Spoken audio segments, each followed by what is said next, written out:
യോഹന്നാന്റെ സുവിശേഷം 10-ാം അധ്യായം അതിന്റെ 37-38 വാക്യങ്ങളിൽ നമ്മൾ കാണുന്നത്, ഞാൻ എൻ്റെ പിതാവിന്റെ പ്രവൃത്തി ചെയ്യുന്നില്ലെങ്കിൽ എന്നെ വിശ്വസിക്കേണ്ട. പിതാവിന്റെ പ്രവൃത്തി ചെയ്യുന്നു എങ്കിൽ എന്നെ വിശ്വസിപ്പി. ചെയ്യുന്നുവെങ്കിലും എന്നെ വിശ്വസിക്കാതിരുന്നാലും പിതാവ് എന്നിലും ഞാൻ പിതാവിലും എന്ന് നിങ്ങൾ ഗ്രഹിച്ചറിയേണ്ടതിന് പ്രവൃത്തിയെ വിശ്വസിപ്പി. പിതാവ് ചെയ്ത് കാണുന്നതല്ലാതെ പുത്രൻ സ്വയമേവ ഒന്നും ചെയ്യുന്നില്ല. അപ്പൊ യഹോവയുടെ പ്രവൃത്തികളെ നമ്മൾ പഴയ നിയമത്തിൽ കാണുന്നുണ്ട്. അതിൽ ഏത് പ്രവൃത്തിയാണ് യേശു ചെയ്തിട്ടുള്ളത്? യഹോവയുടെ പ്രവൃത്തികളല്ല. പ്രവൃത്തി നിമിത്തം വിശ്വസിപ്പി, താരതമ്യം ചെയ്യുവീൻ എന്നാണ് വളരെ വ്യക്തമായി യേശു ക്രിസ്തു ആഹ്വാനം ചെയ്യുന്നത്. പിന്നെ പണ്ട് ഭാഗമായും വിവിധമായും പിതാക്കന്മാർക്ക് നൽകി എന്നൊക്കെ പറഞ്ഞുള്ള ഭാഗം. ഈ പിതാക്കന്മാരെന്ന് പറഞ്ഞു കഴിഞ്ഞാൽ അബ്രഹാമും ഇസ്ഹാക്ക് യാക്കോവുമാണ്. പിതാക്കന്മാരുടെ ദൈവം എന്ന് പൗലോസ്ലീഹ പറഞ്ഞു എന്നാണ് രാജേഷ് ബ്രദർ വാദിച്ചത്. അവിടെ പിതാക്കന്മാരെന്ന് പറഞ്ഞു കഴിഞ്ഞാൽ അദ്ദേഹം ബെന്യാമിൻ ഗോത്രക്കാരനാണെന്നൊക്കെ ഒരു വാദം കൊണ്ടുവന്നു. പക്ഷെ അവിടെ പിതാക്കന്മാരെന്ന് പൊതുവെ അവർ ഉദ്ദേശിക്കുന്ന അബ്രഹാം, ഇസ്ഹാക്ക്, യാക്കോബ്. പുറപ്പാട് പുസ്തകം 6-ാം അധ്യായം 3-ാം വാക്യത്തിൽ, ഞാൻ അബ്രഹാമിനും ഇസ്ഹാക്കിനും യാക്കോബിനും സർവ്വശക്തിയുള്ള ദൈവമായിട്ട് പ്രത്യക്ഷനായി, എന്നാൽ യഹോവ എന്ന നാമത്തിൽ ഞാൻ അവർക്ക് വെളിപ്പെട്ടിട്ടില്ല.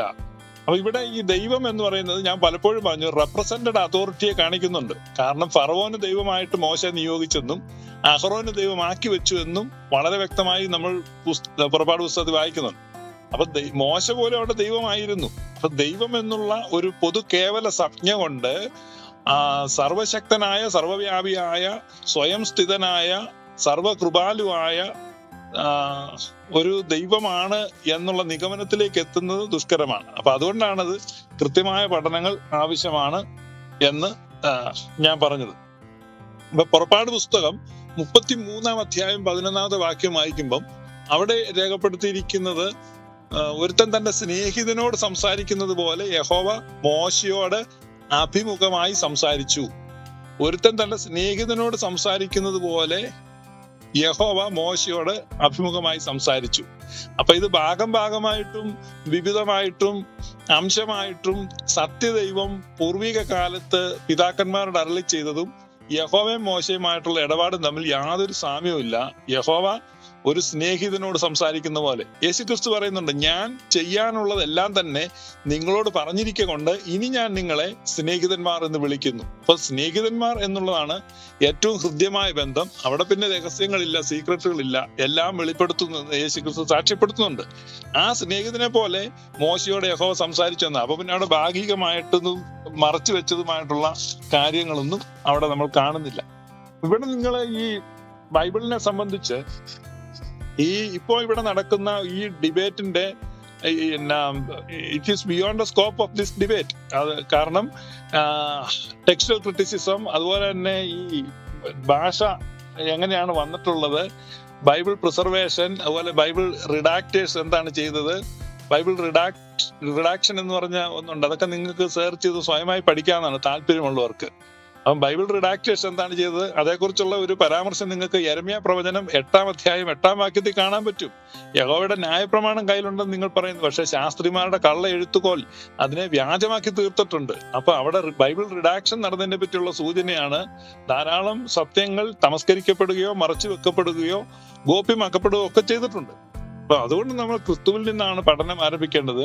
യേശുക്രിസ്തു പറഞ്ഞ പോലെ എന്റെ പ്രവർത്തികൾ നിമിത്തം എന്നെ വിശ്വസിപ്പി. ആ പ്രവർത്തികളെ നോക്കുക, അതാണ് നമ്മൾ ചെയ്യേണ്ടത്. അപ്പൊ മോശയ്ക്ക് ഈ കൽപ്പന കൊടുത്തിട്ടുള്ളത് ഭാഗമായിട്ടല്ല. അവിടെ ഈ 10 കമാൻഡ്മെന്റ്സ് കൊടുക്കുന്നുണ്ട്. അപ്പൊ 10 കമാൻഡ്മെന്റ്സും ഞങ്ങൾ ഹോൾഡ് ചെയ്യുന്നു എന്ന് അവകാശപ്പെടുന്നവർ ഒരു വിറക് പെറുക്കിയന് അല്ലെങ്കിൽ ചുള്ളിക്കമ്പുകൾ പെറുക്കിയന് ശബത്തിൽ ഒരുത്തനെ കല്ലെറിഞ്ഞ് കൊല്ലുന്നതായിട്ട് കാണുന്നുണ്ട്. അത്രമാത്രം തീക്ഷ്ണതയോടെയാണ് ശബത്തിനെ യഹോവ പ്രിസർവ് ചെയ്തിരിക്കുന്നത്. യഹോവയ്ക്ക് ഏറ്റവും വലിയ കാര്യമായിരുന്നു. പക്ഷെ ആ ശബത്തിനെ നിസ്സാരമായിട്ട് ലംഘിക്കാൻ മറ്റുള്ളവരെ പ്രേരിപ്പിക്കുകയും ചെയ്യുകയാണ്. അപ്പൊ അവിടെ പുരോഹിതന്മാർ മാത്രം കഴിക്കേണ്ട കാഴ്ചയപ്പം ദാവീദ് പോയി കഴിച്ചതിനെ കുറിച്ച് യേശുക്രിസ്തു ചൂണ്ടിക്കാണിക്കുന്നുണ്ട്. അപ്പൊ യഹോവയുടെ വളരെ സ്ട്രിക്റ്റ് ആയിട്ടുള്ള കൽപ്പനകളെ ഇടയ്ക്കിടെ വയലേറ്റ് ചെയ്യുകയും ആ ഒരു സ്വാതന്ത്ര്യം എടുക്കുന്ന വലിയൊരു കാഴ്ച നമ്മൾ കാണുന്നുണ്ട്. അതായത് വരാനിരിക്കുന്ന വലിയ വെളിച്ചത്തെക്കുറിച്ചും വലിയ സ്വാതന്ത്ര്യത്തെക്കുറിച്ചും മുൻകൂട്ടി അറിവുണ്ടായിരുന്നു ഈ പഴയ നിയമത്തിൽ ജീവിച്ചിരുന്ന പലർക്കും തന്നെ. അവർ ആ സൂചിപ്പിച്ച സമയം എങ്ങനെയുള്ളതോ എന്തോ എന്ന് ആരാഞ്ഞ് തിരക്കിക്കൊണ്ടിരുന്നെന്നാണ് പത്രോസ്ലീഹ പറയുന്നത്. അപ്പൊ അവരിലുള്ള ക്രിസ്തുവിൻ ആത്മാവ് എന്നൊരു പ്രയോഗമുണ്ട്. അപ്പൊ മോശയെ സംബന്ധിക്കുന്ന ഒരു ഉദ്ധരണി അവിടെ കൊടുത്തു, ക്രിസ്തുവിന്റെ നിന്ന. അപ്പൊ ക്രിസ്തു എന്നുള്ളത് എല്ലാ മനുഷ്യരിലും വസിക്കുന്നതാണ്. അതാണ് ഞങ്ങൾ ഗ്ലോറിയസ് ഗോസ്പൽ നിരന്തരമായി പറയുന്നത്, മഹത്വത്തിന്റെ പ്രത്യാശയായ ക്രിസ്തു നിങ്ങളിൽ ഇരിക്കുന്നു. അപ്പൊ ക്രിസ്തു ഉള്ളിലുള്ള ഈ ജനത്തെ അടിമത്വത്തിലേക്ക് കൊണ്ടുപോയി ആ ബന്ധിതർക്ക് മോചനം നൽകുവാൻ, പീഡിതർക്ക് ആശ്വാസം നൽകുവാൻ, അവിടെ വിഷണ്ട മനസ്സർക്ക് സ്തുതി എന്ന മേലാട നൽകുവാൻ, ആ മിഷന് വേണ്ടിയാണ് യേശുക്രിസ്തു വന്നതെന്നാണ് നമ്മൾ അവിടെ വായിക്കുന്നത്. ആ മിഷന് വേണ്ടി വന്ന കർത്താവ് അതിൽ നിന്ന് വിടുവിച്ചു. അതാണ് ഞാൻ മുമ്പേ പറയാൻ ശ്രമിച്ചത്, സമയക്കുറവ് കൊണ്ട് പറയാൻ പറ്റാതെ പോയത്. അപ്പൊ ഒരു രാജ്യത്ത് അല്ലെങ്കിൽ ഒരു തടങ്കൽ പാളയത്തിൽ കിടക്കുന്ന ചില വ്യക്തികൾ, അവരെ രക്ഷിക്കാൻ ഒരു എക്സ്റ്റേണൽ ഏജൻസി ശ്രമിച്ചുകൊണ്ടിരിക്കുന്നു. ഇപ്പൊ ഉദാഹരണം, ഉത്തര കൊറിയയില് കിം ജോങ് ഇന്നിന്റെ തടവറയിൽ കിടക്കുന്നവരാണെന്ന് വിചാരിക്കുക. അപ്പൊ അവരെ എങ്ങനെ രക്ഷിക്കും എന്നുള്ളത് പുറത്തു നിന്നുള്ളവർ ആലോചിച്ചിട്ട് അവർക്ക് മെസ്സേജുകൾ അയക്കുകയാണ്. അത് പല രീതിയിലാകാം. അപ്പൊ അവരുടെ ഭാണ്ഡക്കെട്ടുകൾ പരിശോധിച്ചാൽ കോഡിഫൈഡ് ലാംഗ്വേജിൽ നമുക്ക് ചിലപ്പോൾ സന്ദേശങ്ങളെ കണ്ടെത്താൻ കഴിയും. അവരുടെ മോചനത്തിനുള്ള മാർഗങ്ങൾ, അല്ലെങ്കിൽ തടവ് ചാടാനുള്ള നിർദ്ദേശങ്ങൾ, അല്ലെ അവരെ എങ്ങനെ രക്ഷിക്കും, അവർക്ക് ധൈര്യം, തടവിൽ കിടക്കുമ്പോൾ അവർക്ക് ധൈര്യം, മനസ്സിന് ശക്തി നൽകാനുള്ള വാക്യങ്ങൾ, ഇതൊക്കെ ചിലപ്പോൾ കണ്ടെന്നിരിക്കും. ഇതേ മാതൃകയിൽ വേണം നമ്മൾ പഴയ നിയമത്തെ വായിക്കാൻ. ഒരു ഇരുമ്പ് നുകം ആയിരുന്നു ന്യായപ്രമാണം. അത് പ്രവൃത്തികളുടെ പുസ്തകം 15-ാം അധ്യായത്തിൽ നമുക്ക് കാണാൻ പറ്റും. പത്രോസ്ലിയുടെ പ്രസംഗത്തിൽ പറയുന്നുണ്ട്, നമുക്കോ നമ്മുടെ പിതാക്കന്മാർക്കോ വഹിക്കുവാൻ കഴിയാത്തൊരു നുകം. അപ്പൊ നുകത്തിന്റെ കീഴിൽ അടിമകളായിരുന്നു അവർ. അതുകൊണ്ട് പഴയ നിയമത്തിലെ ആത്മാവിനെ തന്നെ അടിമത്വത്തിന്റെ ആത്മാവെന്നാ പറയുന്നത്. പുത്രസ്വീകാരത്തിന്റെ ആത്മാവാണ് പുതിയ നിയമത്തിൽ വരുന്നത്. ഒരു കേവലം ശക്തിയല്ല പഴയ നിയമത്തിലെ പോലെ. പുതിയ നിയമത്തിൽ ആശ്വാസപ്രദനായ വ്യക്തിയാണ് പരിശുദ്ധ റൂഹ. അപ്പൊ പഴയ നിയമത്തിലെ വാഗ്ദത്തങ്ങളെല്ലാം ഗ്ലിംസസ് ആയിരുന്നു എന്ന് ഞാൻ പറയുന്നത് കൊണ്ടാണ്. അത്തരത്തിലുള്ള വാഗ്ദത്തങ്ങളെ ചൂണ്ടിക്കാണിക്കുകയാണ്. ഇതാ മോചനം സമാഗതമായിരിക്കുന്നു, സ്വാതന്ത്ര്യം എത്തിക്കഴിഞ്ഞിരിക്കുന്നു, വെളിച്ചം ഇവിടെ എത്തിക്കഴിഞ്ഞിരിക്കുന്നു, അന്ധകാരത്തിന്റെ അധിപതിയിൽ നിന്ന് പ്രകാശത്തിന്റെ പ്രഭുവിലേക്ക് ഉള്ള ഒരു ട്രാൻസ്ലേഷനാണ്. അതുകൊണ്ടാണ് ഇരുട്ടിന്റെ ആധിപത്യത്തിൽ നിന്ന് നമ്മെ വിടുവിച്ചു. ആരാണ്? പൗലൂസ്ലിയ പറയുകയാണ് കൊലാസി ലേഖനത്തിൽ, നമ്മെ വിടുവിച്ചു. ഈ പൗലൂസ് ആരാണ്? എബ്രായരിൽ നിന്ന് ജനിച്ച എബ്രായൻ, ബെന്യാമിൻ ഗോത്രക്കാരൻ, 8-ാം നാളിൽ പരിച്ഛേദനയേറ്റവൻ, ഇസ്രായേൽ ജാതിക്കാരൻ, ന്യായപ്രമാണം സംബന്ധിച്ച് പരീശൻ, ന്യായപ്രമാണത്തോടുള്ള തീഷ്ണ നിമിത്തം ക്രിസ്തീയ സഭയെ ഉപദ്രവിച്ചവൻ, ന്യായപ്രമാണത്തിൽ നീതി നിമിത്തം അനിന്ദനായിരിക്കുന്നവൻ, ഗമാലിയലിന്റെ കാൽക്കീഴെ ഇരുന്ന് പഠിച്ചവൻ, ഈ വക യോഗ്യതകളെല്ലാം ഉള്ള പൗലൂസ്ലിയ പറയാണ്, ഐ വാസ് ഇൻ ഡാർക്ക്നെസ്. അദ്ദേഹം എന്താണ്? ന്യായപ്രമാണ സംബന്ധമായി അനിന്ദ്യനാണ്, ഒരു തെറ്റും ചെയ്തിട്ടില്ല, വിശ്വസ്തനാണ്, അല്ലാതെ അന്യദേവ സേവ നടത്തുകയല്ല, വിഗ്രഹത്തെ സേവിക്കാൻ പോയിട്ടില്ല, ഇതൊന്നുമില്ല. പിതാക്കന്മാരുടെ പ്രമാണങ്ങളിൽ കൃത്യമായ രൂപത്തിൽ നിലനിൽക്കുന്ന പൗലൂസ്ലിയ പറയാണ്, നമ്മളൊക്കെ ഇരുട്ടിലായിരുന്നു, നമ്മൾ ഇരുട്ടിന്റെ അധികാരത്തിലായിരുന്നു. എന്നാൽ പിതാവായ ദൈവം തന്റെ സ്നേഹസ്വരൂപനായ പുത്രന്റെ രാജ്യത്തിലേക്ക് നമ്മെ ട്രാൻസ്ലേറ്റ് ചെയ്തു. കൊലാസിലേഖനം 1-ാം അധ്യായമാണ് ഞാൻ പറയുന്നത്. അപ്പൊ നമ്മളെ ട്രാൻസ്ലേറ്റ് ചെയ്തു. എന്തുകൊണ്ടാണ് ഈ ട്രാൻസ്ലേഷൻ ആവശ്യമായി വന്നത്?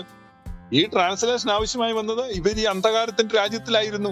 അത് ഏത് ആത്മീക അന്ധകാരമായിരുന്നു, ഏത് ആത്മീക അന്ധകാര രാജ്യമായിരുന്നു എന്നുള്ളത് നമ്മൾ പരിശോധിക്കും. നമ്മൾ വെറുതെ വാദം ജയിക്കാൻ വേണ്ടി എന്തെങ്കിലും പറഞ്ഞു പോകുന്നതിന് അർത്ഥമില്ല. നമ്മൾ കൃത്യമായ ഒരു പരിശോധന നടത്തണം. അപ്പൊ എന്നെ സംബന്ധിച്ച്, എന്നെ കേട്ടുകൊണ്ടിരിക്കുന്ന ആളുകൾ ഈ ഒരു കാര്യം സ്വതന്ത്രമായി നീതിപൂർവമായി ചിന്തിക്കണം എന്നുള്ളതാണ് എനിക്ക് എൻ്റെ ഹൃദയത്തിൽ നിങ്ങളോടുള്ള ഒരു താല്പര്യം, ഒരു അഭ്യർത്ഥന. കാരണം പൗലോസ്ലീഹ ഇത്രമാത്രം ഇതുപോലെ ഒരു എബ്രായനെ കാണാൻ കിട്ടില്ല. I was unblemished regarding the law എന്നാ പറയുന്നത്. നിയമം സംബന്ധിച്ച്, റൈറ്റസ്നെസ് ഓഫ് ദ ലോ സംബന്ധിച്ച് അൺബ്ലെമിഷ് ആയി നിൽക്കുന്ന പൗലോസ്ലീഹ പറയണം, I was in darkness, we were all in darkness. നമ്മളെല്ലാം അന്ധകാരത്തിലായിരുന്നു. ആ അന്ധകാരത്തിന്റെ പ്രഭുത്വം ആരുടേതായിരുന്നു? ആ അന്ധകാരത്തിന്റെ നുകം ആര് കൊടുത്ത നുകമായിരുന്നു? പത്രോസ്ലീഹ പറയുന്നത് നമുക്കോ നമ്മുടെ പിതാക്കന്മാർക്കോ വഹിക്കാൻ കഴിയാത്ത നുകം. പൗലോസ്ലീഹ പറയുന്നു അത് അന്ധകാരം. പത്രോസ്ലീഹ പറയുന്നു അന്ധകാരത്തിൽ നിന്ന് അത്ഭുത പ്രകാശത്തിലേക്ക് നിങ്ങളെ വിളിച്ചവന്റെ സൽഗുണങ്ങളെ ഘോഷിപ്പാൻ തക്കവണ്ണം തിരഞ്ഞെടുക്കപ്പെട്ട ജാതിയും. ആരാണ് വിളിച്ചത്? ആരായിരുന്നു അന്ധകാരത്തിൽ? അപ്പൊ അന്ധകാരത്തിൽ അവരെ നയിച്ചുകൊണ്ടിരുന്ന ആരാണ്?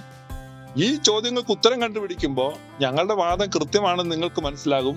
ന്യായപ്രമാണ ദാതാവായി, ഇസ്രായേലിന്റെ ഗോത്രദൈവമായി യുദ്ധങ്ങളും സംഘർഷങ്ങളും കൊലപാതകങ്ങളും വെട്ടിപ്പിടിക്കലുകളും കൊള്ളയടിക്കലും ബലാത്സംഗങ്ങളുമായി നടന്ന ഒരു ഗോത്രദൈവമല്ല യേശുക്രിസ്തുവിന്റെ പിതാവ്.